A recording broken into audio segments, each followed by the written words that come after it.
ನಮಸ್ಕಾರ ಎಲ್ರಿಗೂ. ಮುಂಜಾನೆ ಏಳುವಾಗ ಯಾವ ದಿಕ್ಕಿನಲ್ಲಿ ಎದ್ದರೆ ನಮ್ಮ ದಿನ ಚೆನ್ನಾಗಿರತ್ತೆ ಅನ್ನೋದನ್ನು ಈ ವಿಡಿಯೋದಲ್ಲಿ ನಾನು ನಿಮಗೆ ತಿಳಿಸ್ಕೊಡ್ತೀನಿ.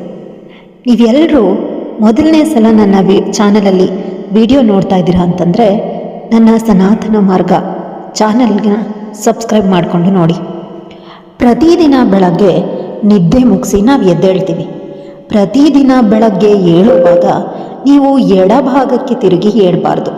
ಇದಕ್ಕೆ ಕಾರಣ, ಎಡಭಾಗದಿಂದ ಏಳೋದ್ರಿಂದ ನಿಮ್ಮ ಆರೋಗ್ಯಕ್ಕೆ ಸ್ವಲ್ಪ ಮಟ್ಟಿಗೆ ಹಾನಿಯಾಗಬಹುದು. ನಿಮ್ಮ ದೇಹದ ಬಲಭಾಗ ಸ್ಥಿರವಾಗಿರುತ್ತದೆ, ಆದರೆ ಎಡಭಾಗ ಸ್ವಲ್ಪ ನಾಜೂಕಾಗಿರುತ್ತದೆ.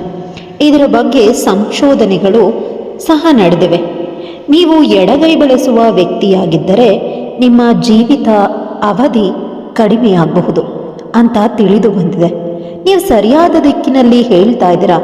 ಹಠ ಯೋಗದಲ್ಲಿ ಅದು ಸೂರ್ಯ ನಮಸ್ಕಾರ ಆಗಿರಲಿ ಅಥವಾ ಯೋಗಾಸನಗಳಾಗಿರಲಿ, ಯಾಕೆ ಯಾವಾಗಲೂ ಬಲಗಡೆಯಿಂದಾನೇ ಪ್ರಾರಂಭಿಸ್ತೀವಿ? ಯಾಕಂದರೆ ಶಾರೀರಿಕವಾಗಿ, ಪ್ರಾಣಶಕ್ತಿಯಾಗಿ ಮತ್ತು ಮಾನಸಿಕವಾಗಿ ಎಲ್ಲ ರೀತಿಯಲ್ಲೂ ಹೇಳೋದಾದರೆ ಬಲಗಡೆ ಹೆಚ್ಚು ಸ್ಥಿರವಾಗಿರುತ್ತೆ. ಈ ಸ್ಥಿರತೆಯಲ್ಲಿ ಗಡಸುತನ ಸಹ ಇರುತ್ತೆ. ಅದನ್ನು ನಾವು ತಪ್ಪಿಸೋದಕ್ಕೆ ಆಗಲ್ಲ. ಹರಿಯುವ ನೀರಿನ ಹಾಗೆ ಇದ್ರೂ ಸಹ ಸ್ಥಿರವಾಗಿ ಇರೋದಕ್ಕೆ ಸಾಧನೆ ಬೇಕು. ಇದರಿಂದಾಗಿಯೇ ಯೋಗಿಗಳಿಗೆಲ್ಲ ಪಾದರಸ ಅಂದರೆ ತುಂಬ ಪ್ರೀತಿ. ಪಾದರಸ ಒಂದು ದ್ರವವಾಗಿದ್ದರೂ ಅದು ಬಹಳ ಸ್ಥಿರವಾಗಿರುತ್ತದೆ. ಆ ರೀತಿ ಇರೋದು ಅದೊಂದೇ ಪದಾರ್ಥ ಮಾತ್ರ. ಹಾಗಾಗಿ ಅಂದರೆ ನಮಗೆಲ್ಲ ಪ್ರೀತಿ ಜಾಸ್ತಿ, ಯಾಕಂದರೆ ಅದು ದ್ರವದ ರೂಪದಲ್ಲಿ ದುಸ್ಥಿರವಾಗಿರುತ್ತದೆ. ಬಲಭಾಗವು ಹೆಚ್ಚು ಸ್ಥಿರವಾಗಿದೆ, ಜೊತೆಗೆ ಗಡುಸಾಗಿಯೂ ಇರುತ್ತದೆ. ದೇಹದ ವಿಚಾರದಿಂದ ಶುರು ಮಾಡಿದ್ರೆ ಸಾಮಾನ್ಯವಾಗಿ ದೇಹದ ಎಡಭಾಗ ಹೆಚ್ಚು ನಾಜೂಕಾಗಿರುತ್ತದೆ.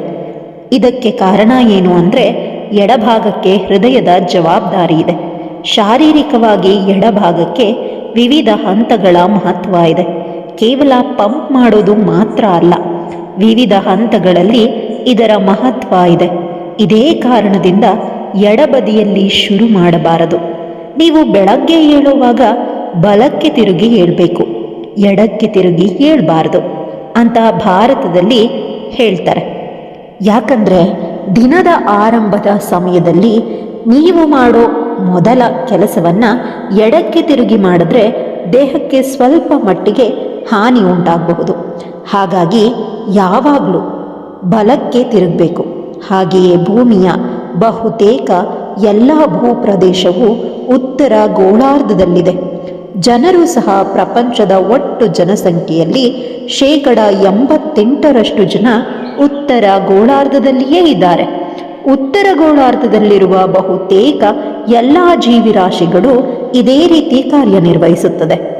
ಅದಕ್ಕೆ ಯಾವಾಗಲೂ ಬಲಬದಿಯಿಂದಲೇ ಶುರು ಮಾಡ್ತೀವಿ. ಪ್ರಾಣಶಕ್ತಿಯಲ್ಲಿ ಮತ್ತು ಮಾನಸಿಕವಾಗಿ ಕೂಡ ಅದು ಇರೋದು ಅದೇ ರೀತಿಯಲ್ಲಿ. ಬಲಭಾಗ ಹೆಚ್ಚು ಸ್ಥಿರವಾಗಿರುತ್ತದೆ ಹಾಗೂ ಎಡಭಾಗ ಹೆಚ್ಚು ನಾಜೂಕಾಗಿರುತ್ತದೆ. ಇದರಿಂದಲೇ ಯಾವಾಗಲೂ ಬಲಭಾಗವನ್ನು ಬಳಸೋದು ಒಳ್ಳೆಯದು. ಬೆಳಗ್ಗೆ ಎದ್ದೇಳುವಾಗ ಬಲಬದಿಯಿಂದಾನೇ ಎದ್ದೇಳಿ. ದಿನದ ಮೊದಲನೆಯ ಚಲನೆ ಬಲಭಾಗದಿಂದಲೇ ಆಗಬೇಕೇ ಹೊರತು ಎಡಭಾಗದಿಂದ ಅಲ್ಲ. ಕೆಲವು ಸಂಶೋಧನೆಗಳು ಹೇಳಿರೋ ಪ್ರಕಾರ ಲೆಫ್ಟ್ ಹ್ಯಾಂಡೆಡ್ ಆಗಿರೋರು ರೈಟ್ ಹ್ಯಾಂಡೆಡ್ ಆಗಿರೋರಿಗಿಂತ ಕಡಿಮೆ ಸಮಯ ಬದುಕ್ತಾರೆ ಅಂತ ಸಂಶೋಧನೆನೇ ತಿಳಿಸ್ಬಿಟ್ಟಿದೆ. ನೀವು 100 ಆಗಿದ್ರೆ ಬಲಗೈಗಿಂತ ಹೆಚ್ಚಾಗಿ ಎಡಗೈಯನ್ನೇ ಯಾವತ್ತೂ ಬಳಸ್ತಾ ಇದ್ದರೆ ನೀವು ರೈಟ್ ಹ್ಯಾಂಡರ್ಗಿಂತ ಕಡಿಮೆ ಸಮಯ ಬದುಕಬಹುದು. ಜೀವನ ಮತ್ತು ಮರಣ ಈ ಎರಡರಲ್ಲಿ ಹಲವಾರು ಅಂಶಗಳಿವೆ.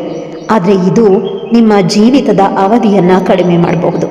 ಯಾಕಂದರೆ ಎಡಭಾಗ ಬಹಳ ನಾಜೂಕಾದ ಭಾಗ. ಹಾಗಾಗಿ ಅದು ಮೊದಲಿಗೆ ಬರಬಾರ್ದು, ನಂತರ ಬರಬೇಕು.